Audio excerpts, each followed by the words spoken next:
ಬಿಹಾರದ ನಳಂದಾದಲ್ಲಿ ಭೀಕರ ಕಾಲ್ತುಳಿತ ಸಂಭವಿಸಿದೆ. ಶೀತಲಾ ದೇಗುಲದಲ್ಲಿ ಕಾಲ್ತುಳಿತ 8 ಮಂದಿ ಸಾವನ್ನಪ್ಪಿದ್ದಾರೆ. ನಳಂದಾದ ದೀಪನಗರದ ಶೀತಲಾ ದೇಗುಲದಲ್ಲಿ ನಡೆದಿರುವಂತಹ ದುರ್ಘಟನೆ ಇದು. ಈ ಕಾಲ್ತುಳಿತದಿಂದ 8 ಭಕ್ತರು ಸಾವನ್ನಪ್ಪಿದ್ದಾರೆ. ಹಲವು ಭಕ್ತರು ಅಸ್ವಸ್ಥಗೊಂಡಿದ್ದಾರೆ. ಸ್ಥಳೀಯ ಆಸ್ಪತ್ರೆಯಲ್ಲಿ ಚಿಕಿತ್ಸೆ ಕೊಡಲಾಗುತ್ತಿದೆ. ದೇವಸ್ಥಾನದಲ್ಲಿ ಪೂಜೆಗೆ ಹೆಚ್ಚಿನ ಸಂಖ್ಯೆಯಲ್ಲಿ ಭಕ್ತರು ಸೇರಿದ್ರು. ಈ ಸಂದರ್ಭದಲ್ಲಿ ನಡೆದಿರುವಂತಹ ಘಟನೆ ಇದು. ಈ ವೇಳೆ ಏಕಾಏಕಿ ನೂಕುನುಗ್ಗಲು ಉಂಟಾಗಿ ಈ ಅವಘಡ ಸಂಭವಿಸಿದೆ.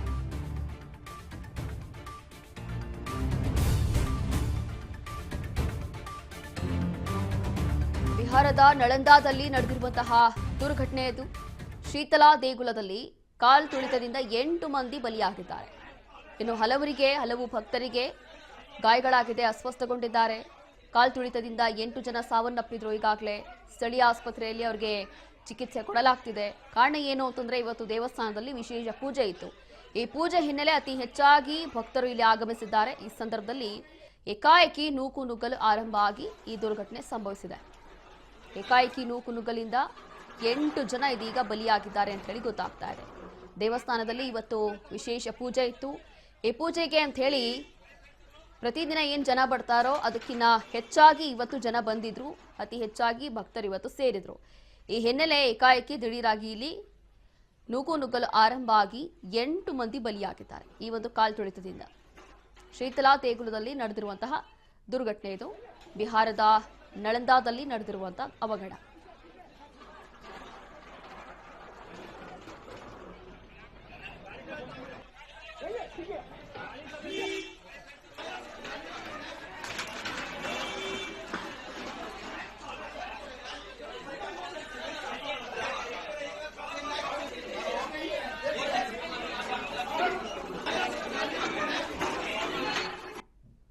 मर गया आदमी, मर गया। तो प्रशासन के कमजोरी से ना मरा आदमी। कितना लोग हुआ?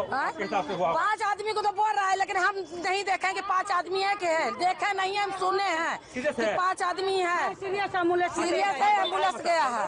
अब भागदड़ भीड़ इतना हो गया आदमी के, एक दूसरे का जानता के देहात का कैसा रहता है, एक दूसरे पर सवाल पहले हम करेंगे, पहले हम। कोई प्रशासन नहीं, कोई प्रशासन नहीं है। ममता देवी है। लोग मंदिर के द्वार पर आए, मंदिर में ईंट किए तो पता चला कि कुछ लोग बेहोश हो गए हैं, कुछ जख्मी हो गए हैं, कुछ मरे हुए हैं। बट ऐसा अभी मरा हुआ कोई नहीं पता चला है। सिर्फ बेहोश हुआ है, उसको एम्बुलेंस में लाद कर ले जाया गया। भागदड़ क्यों मचा? यहाँ पर भागदड़ हुआ कि देखिए लाइन है, लाइन में कोई लगना नहीं चाहता है। सब सोचता है हम पहले। कौन सा गाँव में मेला किस दिन लगा था यहाँ? ये मगरा हर मंगलवार को यहाँ मेला लगता है।